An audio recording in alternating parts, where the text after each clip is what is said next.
Good morning. Perfect. How's everything going with you? It'd be great if I would stop throwing things off my desk. Perfect, perfect. Any success stories of the late? Um, well, I closed a lovely couple at the beginning of the month. And yesterday when I was there for the umpteenth millionth time after closing, I said I should just have a door code to let myself in from here on out. And they're like, okay. So I now have the code to their door. Nice. Um, what one of my ladies, because they're a couple, she turned 80 the day before we went under contract, and her wife turned 59 the day of closing. Okay. And then I'm closing the 59-year-old's daughter and her boyfriend on Monday. And then friends of theirs called me out of the blue last week and they want to buy a second home here and they're coming from Fort Lauderdale. Well, that's So awesome. not too bad. Three deals Yeah. from I one. I always say activity breeds activity. Mhm. So awesome, awesome. And Linda, how's everything going with you?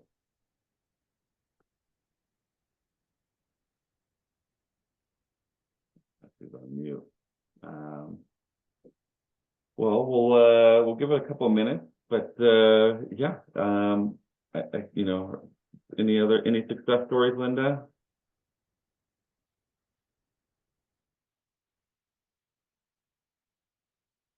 All right. Well, today I want to first kind of start off with just kind of seeing like what's going on with everyone's market. Has anyone seen anything changing, um, shifting?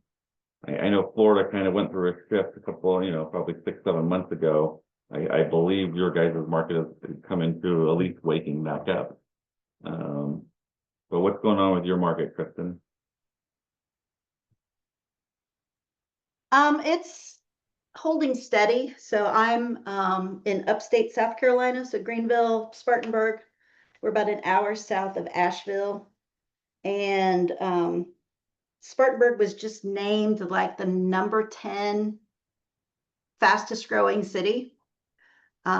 We have the BMW plant here. So any of the X series SUVs that you see driving around, built just down the road from me.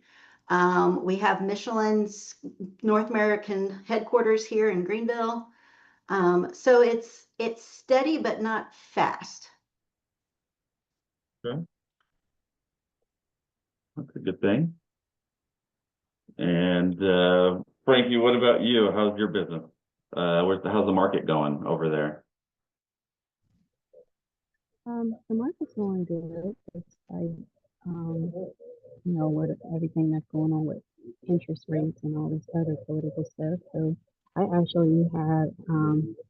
two leads actually. I'll be meeting with a young lady. Well, I don't like to call people older, but she's an older lady. She's trying to get her affairs in order and situate her house. So I'll be working with her and referring her to an estate attorney here within the next week. Gary, thanks for joining us. How's your market doing where you're at?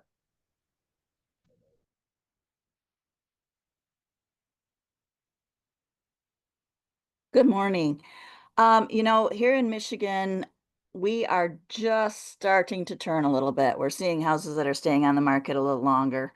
Um, but we're still in a seller's market, really. Okay.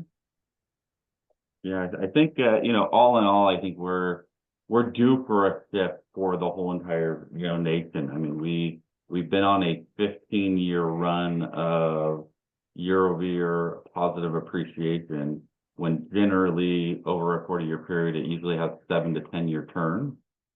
We've just had things that have just been going up and up, and then we had a huge spike from 2019 to 2022, went up by 42%.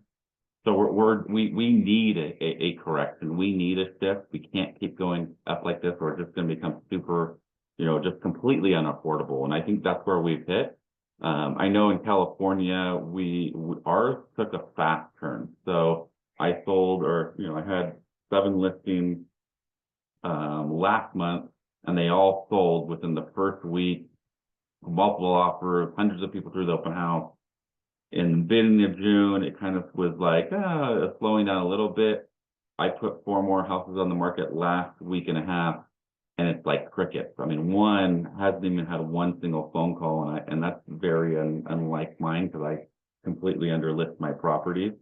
And I think it comes down to tariff, ICE raids, Middle East conflict, interest rates, economy, protests. And that's kind of what I also wanted to kind of spin off into is, how do you talk about the market without getting political?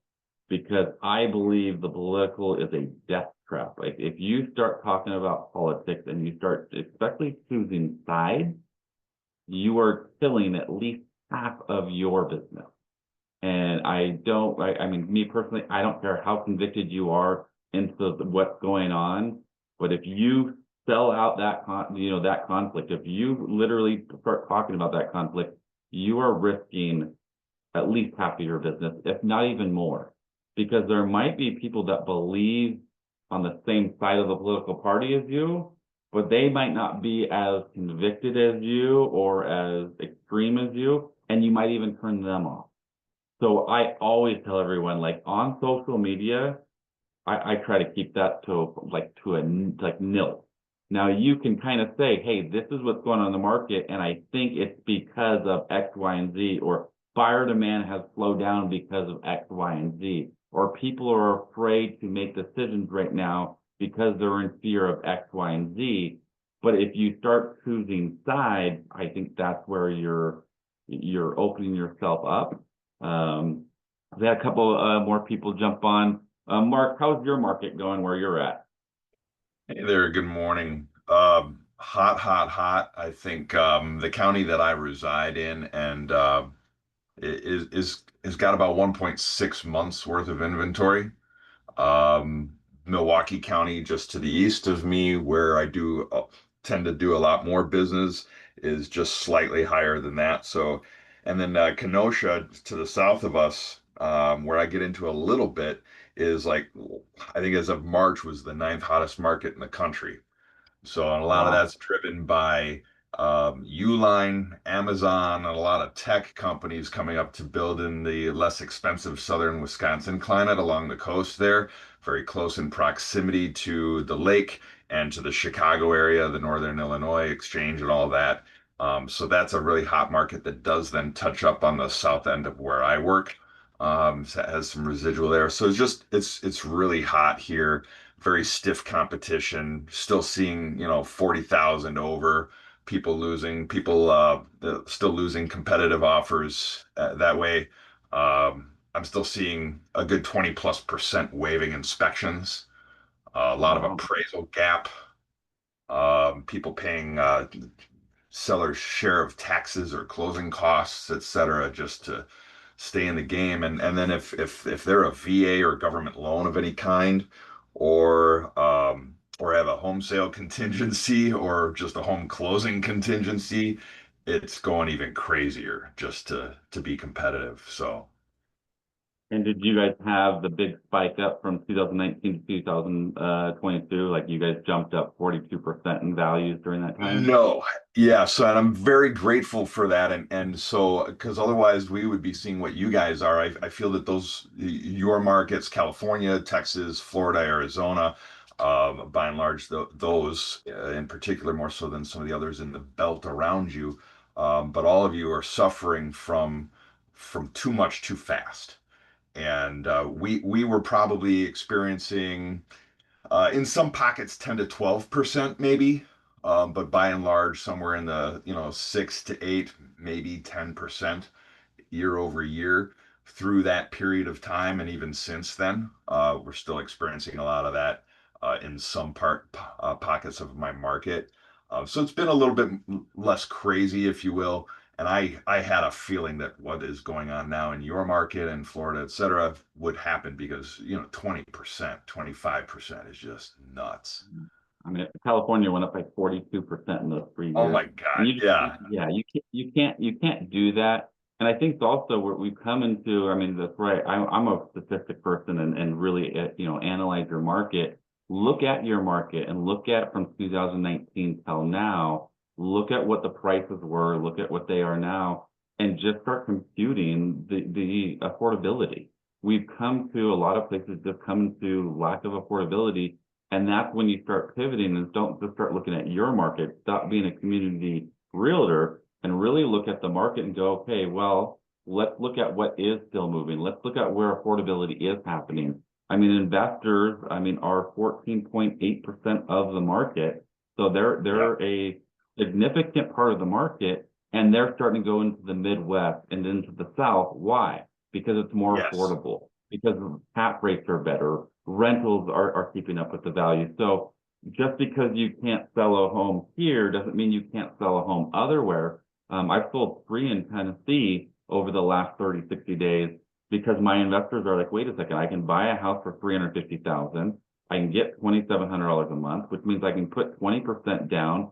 It can cash flow positively, and it has a great appreciation rate compared to California.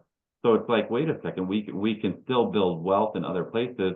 And yes, is the commission check as big as I'm used to? No, but one thing, I don't have to do as much work by any means. And then two, I still a paycheck, and those three paychecks can equal into at least one full paycheck. So it's something Yeah. definitely to look into. And again, being in groups like this, going into realtor groups and just going on to and saying, hey, how is your guys' market doing? Because we basically just heard between four people extreme differences. Me saying I put a house in the market and didn't have one phone call on it. Mark saying, hey, his market is super hot and they're doing $40,000 over market value or over list price. So I think it's really trying to understand what's going on. Anyone else want to talk about what's going on with their market?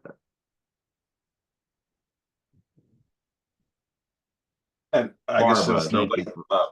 what's that? I was going to say, Barbara, thank you for letting us know what's going on with your market. You there, Barbara? Yes, yes. Well, we have a big surplus of condos here because of the And what market are you in? Southeast Florida. Okay. Yeah. We had a building collapse several years ago, and that changed all the codes and it changed everything. Now, condo associations need to have reserves to make those repairs. They have to undergo the 40-year structural report. I mean, everything. And that has raised the HOA fees tremendously and has some people losing their condos because they can't afford it. So we have a big surplus of condos, that's for sure. Okay. And anyone else want to kind of say what's going on in their market and what they think is affecting their market?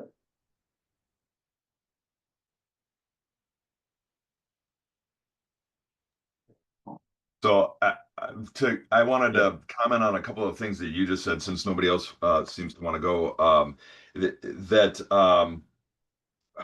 There was 2 points. I forgot one of them, but your comment about investors moving central, and that has been very accurate. I have seen an uptick. I had a call yesterday, contact yesterday from somebody from Israel. I get them from New York, all over out of state. And we actually had in my market here a company, a brokerage. They're multi-state. I believe they're based in Texas, and they opened up here last fall, and they have a team of agents that just go around writing as is offers on all kinds of stuff. Their buyer is looking to purchase a few hundred properties in just our market. He has well over 1 million on hand and doing a lot of business. So they're up here. They're based from Texas. They all have Texas accents, a lot of them, or have hired here locally. All new agents, and it's just nuts. And they are very aggressive. So there is not much left out there in a lot of markets like Texas. Yeah, and that's, I mean, the sad part is, investors used to be 5.5% of home buyers on average, and now they tripled to 14.8%. And it doesn't sound huge, but every single home that investors buy, generally speaking, these are long-term hold investors. So they're going to restrict the inventory. They're going to buy up single-family residences, whereas they used to go after apartments, condos, townhomes, and now we're seeing a shift where they go into single-family residences.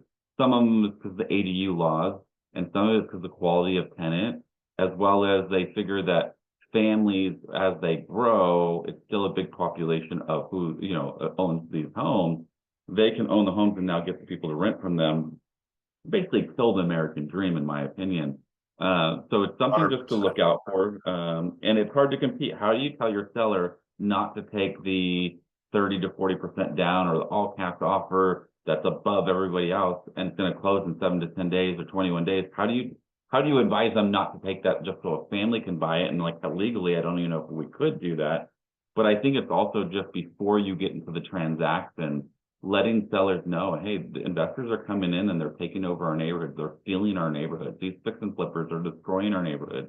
And so, if we can, you can always sue who you want to, but I'm really pushing for sellers to, look for those family members, look for those first-time home buyers, look for the VA buyers, people that, have served for our country. And, again, we can't, once we get into the transaction, we definitely can't steer them or redline them or blockbuster them. But, trying to show them what's happening with stats and facts, I think most people, whether you're conservative or Democrat, I think most people want to keep the American dream alive. They want, Americans to own homes, and they don't want, big investors. And the big investors got smart. I mean, they saw that, BlackRock, Vanguard, they started seeing that the public was starting to shun, and kind of really, demonize them for buying up single family residences, which they should. So all they did is they just went to these smaller investors and say, hey, you guys go buy them. We'll fill your pockets up. And then eventually, once you get a certain amount, usually it's 100 to 200 homes, we'll buy the whole thing from you. So that's, kind of also what's been going on. So it's not just that you see, oh, I'm a single investor, or, I own a couple homes. A lot of times they're attached to, or they're going to end up selling to, and it's hard to stop. We're also seeing in some markets, 11% of homes were sold by investors. So it's softening the market. It's people that, rental laws that are coming into it. So like I'm in a state where the rental laws literally make no sense. It's not even about tenant protections anymore. It's literally idiocy. So a lot of investors are just picking up and saying, okay, I'm done with this. I'm selling out. And they might even take losses to do so, knowing that it's better to take the loss now than to get stuck into a property where you might have to pay $80,000 to have someone relocated. And that's if they didn't pay you for 2 years. But the problem is what I see is what's going to happen is the government, like in San Francisco, they have the first right of refusal. If you're an investor and you're selling your property, the government has the first right of refusal to buy your property. And I don't believe that could be anywhere close to reality or what's going on. And I know what they're going to do. They're going to end up having their cronies buy the properties. And then in 5-10 years, they're going to change the laws over to be more landlord protection, more common sense laws. But all the you and I investors, the small mom and pop investors who couldn't survive or couldn't risk their wealth, aren't going to be able to buy those homes or aren't going to own those homes anymore. So really understanding how to do cap rates is super important. We'll do one next month on evaluating properties and really understanding like how do you do cap rate? How do you look at positive cash flow? How do you look at cap and cash return? How do you look at appreciation? And how do you really discover, is this property performing? And performing could mean two different things and really a bunch of different things to different types of investors.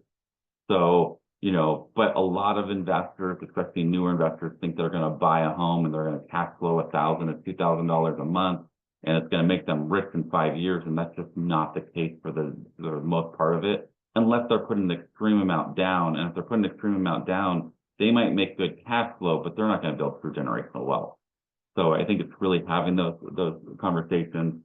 Also, again, I'm kind of wanted to go through market, but then also really what the market's doing and where we should be focusing our things on. And when we look at it, 42% of all home buyers were seniors, which is the biggest segment of buyers. And they're downsizing, they're buying their retirement homes, they're buying family vacation homes. So we might think that once they turn 55 or even 77, they're still buying homes. So it's more of the reason why I keep saying, like, hey, keep talking to your family members, keep talking to your core, keep talking to your friends, because they have moms and dads and grandmas and grandpas that are still buying homes. 53% of sellers were baby boomers. It was the highest rate of home ownership is baby boomers. They're at 79.1%. So again, if we're looking for a low-hanging fruit, if we're looking for where the biggest market is, it's seniors. So you can go to your title and say, hey, title rep, pull me a neighborhood of 1,000 homeowners, and I only want homeowners that are over this certain age or have owned the home for this amount of time. Those are going to be your biggest segment of sellers and buyers. So I would definitely say, focus on them. And the next thing that, I drill on, I know there's a bunch of social media ads going on right now, like, oh, begging for referrals is not the way to do business. And I do agree, begging for referrals is not the way to do business, but I don't agree with that focusing on your sphere and focusing on introductions and referrals isn't the right way to do so. 14% of sellers used a close friend or family member. An additional 38% found their agent from a referral from a friend, neighbor, or relative. So that's 52%, half of sellers came from your sphere. So your sphere would be half of your business if you would just focus on it. That was weird, my hands are great. And then we want to look at that 23 to 28% use the same agent. So really what I look at that is 75 to 80% of sellers was based on a relationship. But most agents want to focus on FISBOs and cancels and expired, or they're afraid to pick up their phone because they don't want to come off salesy. And I would just say you should throw that limiting belief out, or swallow your pride, or just learn how to ask the right questions, because more than 3/4 of your business could come from your phone. Now, all you have to do, in my opinion, is just be a human being, build a relationship up, bring value to them, don't become commission breath, and see how you can help them. One of my favorite questions I always ask them is, what can I do to make you feel comfortable about introducing people my way? If anyone had real estate advice, if anyone was looking to buy, sell, invest, if anyone wanted to learn how to build wealth through real estate, what do I need to do to have you introduce me to the person that you hear talking about that? Now, I'm not saying that you have to go and ask your friend, but generally speaking, real estate is one of the things that people talk about. I know all the time, I go into a diner and a restaurant, into really anywhere, and if I get my rabbit ears on, I will hear people talking about real estate. Now, sometimes I'll interject myself, but for the most part, I use it as, well, if they're doing that, then so are my friends and family. So is my grandma and grandpa. So is my aunt and uncle. They're talking about real estate too. Well, why aren't I talking to them and saying, hey, I need your guys' help? The closer they are to me, the closer I can actually be direct and say, I need your help. What can I do? I know you're out there, and I know throughout the year, you might talk to 7 different people that are talking about buying, selling, investing in real estate, or want to know what's going on with the market, or what they should do with their equity, or should they refinance? What do I need to do so that you would feel comfortable introducing people my way? They'll tell you. And if they tell you, you'll start realizing there'll be a general theme. Most people want to know, are you experienced? Most people want to know, are you educated? Are you going to feel like they're pressured? Are you going to obligate them to it? Are you going to come off salesy? And are you going to do a good job? So that would be, that for the sellers, 41% of buyers found their agent through referral. The sadder part of this is only 12% used their previous agent. And I think that just comes down to when people buy a house, for some reason, we stop talking to them. And what I realized in my business is when someone buys a house, generally speaking, within 2 to 3 months, someone they know also is going to buy a house. And they really are in touch with them because they're asking them, hey, what'd you get for your rate? Where'd you end up buying? How did the market go? Did you have to go through bidding wars? They're asking those people. It's more likely that you can say, hey, if anyone starts asking you questions, let me know and I will give you X, Y, and Z, or I will give them X, Y, and Z. You want to stay in touch with them. You're willing to give Zillow 35 to 40%. Why would you not be willing to give people that you know something that can benefit them? So that would be, you know, why I go back into the market and stats, and I'm just all completely about stats is I go back into my power. I mean, my core is 336 people, but if you have a core of 100 people that you learn how to stay in touch with, and you really use these stats for your benefit, of those 100 people, 80% of them could end up resulting into business for you. And we also know that seniors are the biggest population. So each one of these 100 people, generally speaking, have a mom and dad, grandma and grandpa. So those 100 people could really represent 500 to 1,000 people. And again, if you can get them to refer you business, your business can be, you know, filled. And I don't say this to brag, but I have 27 listings right now in a market where people are dying for even one listing. And it's really, I don't do third-party lead generation. I don't call FISBOs. I don't do door knocking. I build relationships up. And I will say, I find ways to get in front of people. So I do expos. I do lunch and learn. I do golf tournaments. Any thoughts, aha moments, things that you guys want to talk about? Maybe, you know, things that you're uncomfortable with talking with your sphere about, things like that.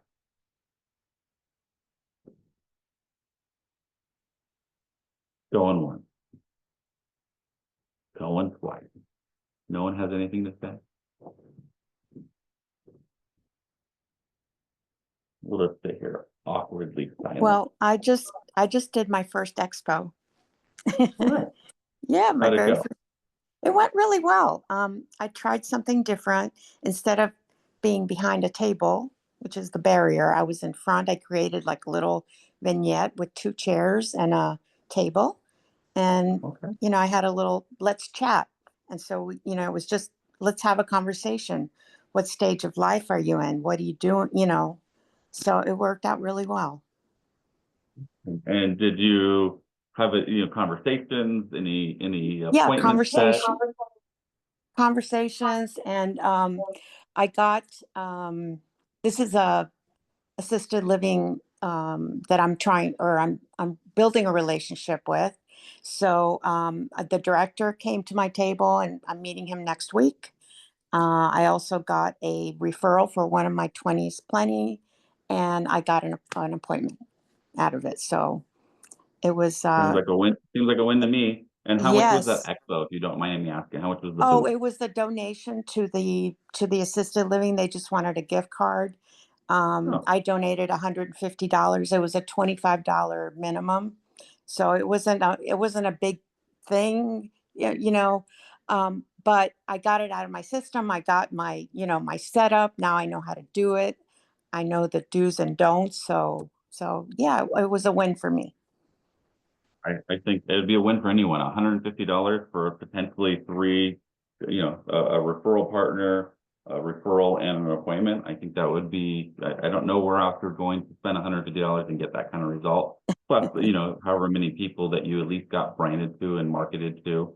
With our expos, we always do a free raffle, and it's really just to get people's phone numbers and emails, and then Right. try to see where they're at.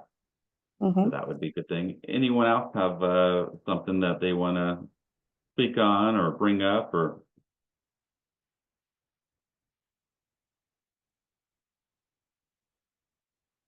No one, huh? So yeah, so I mean, that's basically kind of what I wanted to do today is just kind of see what's going on with everyone's market. As you can see, we're in different places. Also talk about the political death trap and then just kind of really go hit down on the stats. we are obviously coming into a shift, and I think we'll come into a shift nationwide. Some will be bigger than others, just depending on what they've done. But I also think we're coming into a shift for realtors, and I think that, you know, a lot of agents are not going to be here in the next 18 months. And I want everyone here to be here. So I really do believe that we just got to do a better job about marketing. Every single day, you got to market and brand yourself. Every single day, you got to prospect to see, you know, how do you have more conversations? How do you bring more value to people? And I really do believe that being and focusing on the senior market, you're positioning yourself, you know, to be the top producers of your market, but you've really got to put yourself out there, because I'm telling you, they'll come once. It's just like residential assisted living. When I started investing into those about 5 years ago, no one was talking about it. It was no one even knew what it was. Now it's one of the most hip and trendiest things to do. And it's almost like people are like, oh yeah, that was so last year. So it's going to become the thing, and it's going to happen quickly. So you want to make sure that you're building up those relationships with those communities, with those directors, with the 20 is plenty, and your referral partners. Because if you don't, you will end up realizing that there's going to be a lot more competition as we come into it. Anyone else have anything else that they want to bring up? Let me look at the chat. Let's see if there's something I missed. Frankie has a senior expo coming up in July. So yeah, so I mean, it really comes down to, for me, I think that don't have free giveaways. And I know a lot of people say have free giveaways. I don't believe to have free giveaways, because all they're going to do is, it's like a Halloween for seniors. They will literally come and scoop up all your stuff into a bag and walk away, whether it's pens or squeezy balls or handles or what, all the cool little things that you think will be a good thing. They scoop and go, and it's almost like they feel guilty and they leave. I have seen good interaction with, like, people do like a spin the wheel. They spin the wheel and they win something, because that actually gets them to stop. So that might be a good one. We do raffles. We've done a really good job. We have a free raffle of $150, or a free strategy session, or a free group lunch and learn. And my whole trick is that everybody wins the free strategy session or the free group lunch and learn. So I get to call everybody and say, hey, by the way, you won. We met at the expo and you won the raffle. Oh, what I win? Oh, you won a free strategy session. Oh, that's so great. What is that? And then we start talking, and it's really just an appointment to go and talk to them. And if they're like, oh, that's not really for me. Oh, well, you can also get a free group lunch and learn. So if there's some, a Red Hat Society, your church, even just a breakfast club, if you want us to come and, speak on these different topics, we can do that. We'll bring lunch for you guys, and you can be the one that's empowering your friends through education. So, I would always, take those opportunities to get in front of people, because again, in real estate, we just need one person to convert, and it makes it worth it. I agree, Mark. Giveaways don't bring quality leads. And on our raffle, here, hold on one second, let me get it.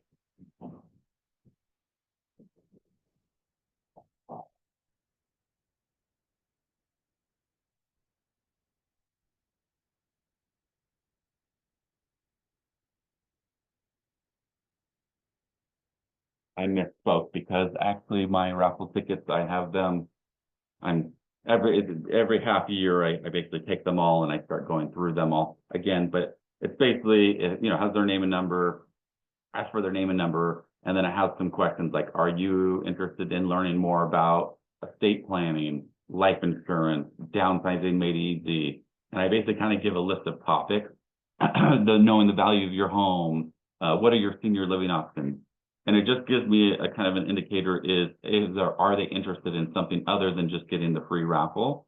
And if you don't, have the $150 to do the free $150, give away a free lunch somewhere, and then take them out to lunch. Another one that I do is golf tournament. And one of the things I do for golf tournaments is you win a round of 3 and me, if you get the closest to the pin. So this way I get to go take out 3 people to go play golf. I get uninterrupted 4 hours with them. I get to build something. We get to have a passion that we enjoy together. And then I can, hopefully turn them or turn them into a potential client, or a potential referral partner. So, anytime I get to do that, and then it's a write-off for me, so I don't mind that either. Barbara, you have a question?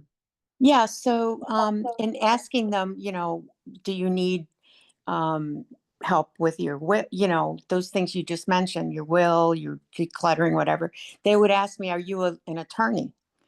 And I had to say, no, actually, I'm a realtor. And then that kind of, you know, changed the tone of the conversation. But how would you answer that? Are you, So, what I said was, I have partners that I work with, that's what I said. So I usually say I'm a certified real estate planner, so I help people build, protect, and transfer wealth. So I believe that everybody should have a full estate plan. They should have a financial directive, a medical directive, a HIPAA release, a power of attorney, and their trust and their pour-over will. And it's not just for after passing, it's for while they're alive too. Sadly, only 33% of Americans have a trust, and they don't realize that it actually puts them in vulnerability of losing any type of asset they have, or at least giving up 33% to the government. I want you to be protected, and I know I don't know you that well because we just met today, but I really wanted to talk to you, and I know enough about trust to talk to you about them and the importance of them without making you feel like you're getting sold to them, because I don't do trust. There's no financial benefit I get from you having a trust. So what I would love to do is sit with you, see if you're a good fit. And then if you need to, I can appoint you to one of the 3 attorneys that we closely work with. And a lot of times they'll give you some type of, special for meeting with me and you being one of my clients. So are you available? That's how I would answer that question. Okay. All right.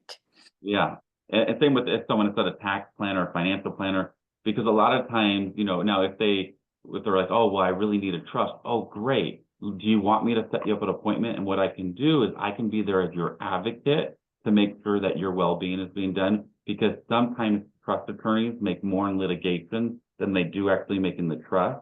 So I'm there just kind of, there as your advocate, making sure you don't feel pressured, making sure your questions are answered, and also maybe pinpointing some things that I've seen cause some disputes later on in life. Excellent. Thank you. Yeah. Frankie asked, why would I do a money giveaway? One, like if you ever start volunteering at senior living communities, seniors love their money. They just like, they'll compete over $1 and $5 gifts. So if you do a $150 giveaway, a lot of times they will, they'll sign up just for the giveaway. We started doing a $500 discount on downsizing and decluttering. That's also been a good one. But you could do you could do a restaurant giveaway, a free dinner, just something that makes it big enough where they'll want to say yes, but not too big where it's going to break your bank. One year I did a trip to Disneyland. And I was thinking tickets to Disneyland, but the way that it wrote, it was a trip, and the person was coming from Florida and they wanted to go to the Disneyland in California. So that ended up being an expensive wording that I learned, that you got to be really specific of what you're giving away. So that's why I would, suggest doing something like that. If you just do strategy session, or if you just do group lunch and learn, it might, no, I don't need that. But who doesn't need money? I mean, even if they have money, $150, I mean, oh, okay, I'll fill it out. And then on my form, it says, we will not spam you or no weird phone calls. It's just letting them know that, hey, we will call you if you win. And usually I'll call them and say, hey, I just want to let you know that you didn't win the grand prize, but you did win the prize strategy session. And if they say they're not interested, then I would turn off. And my last thing I would say is, we do a lot of free group lunch and learns to empower through education. Would it offend you if I just, invited you to these lunch and learns, once a month? And if they say yes, they just give me permission to invite them. And if they say no and say, okay, well, do you know anyone else that you think would benefit from knowing these valuable topics, because a lot of people just don't know what they don't know, and it ends up hurting them. And sometimes like, oh, well, you know what? No, you can send it to me and I'll forward it to anyone that I know. Okay, perfect. So that would be that part. Anyone else have any last minute things? Just so I have a 8 o'clock class that we're going to be teaching how to protect seniors' wealth. We're going to finish off that master class. So I'm going to take a little bit to prepare for that and go from there. But any other things? Anyone have any other last questions, thoughts? Anyone have anything that they want us to go, to do a master class or a mastermind on in July? Anything that they want more of, or we haven't done yet, that they think could help them in their business? Cory, one of the things that came out of the expo is they want me to speak in August. So Nice. I might want to know what am I going to speak about? Okay. Speak in August. Yeah, You know, we're doing like I'm a lunch and learn seminar. yeah, yeah. So yeah, one thing that me and the coaches have been talking about is doing maybe like a week of like each one of us does our listing presentation, so that you guys can see 3 different listing presentations, but as well as also making our seminars maybe like an add-on or something that we can do where we can show different ones. I have a lesson learned today on I'm a trustee now what, so we talked about wills, trust, and probate, the importance of a will and a trust, the difference between a will and a trust, why you want to avoid probate, and then we talked about the 21 different responsibilities that you need to know if you're a successor trustee or an admin or administrator of it, or executor of the trust. And generally, I do them by myself. Sometimes I'll bring an attorney if I'm trying to build a good relationship with them or trying to partner up with them. But a lot of times it's just, I'm not giving legal advice. I'm just kind of informing and educating. I think people really enjoy that because they feel that if attorneys doing it, they're doing it with the interest of trying to get people to sign up, where I'm just trying to educate people. So that would be a good one. Downsizing made easy is another good topic. Depending on your area, the power of 1031 exchanges and DSTs on how to eliminate capital gain taxes when selling their real estate. That could be a good one. Power team of 5 could be a good one. So we can discuss that. Okay. Anyone else have any other thing that they want to, would like us to go over or do a master class on or a mastermind on that they could help them in their business?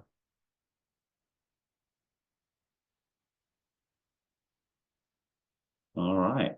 Well, if nothing else, guys, we'll have a good Friday, kick it off for the weekend, and we'll see you guys soon, and hopefully I'll see you guys that are members. I'll see you guys at the How to Protect Seniors Wealth. All right. Bye.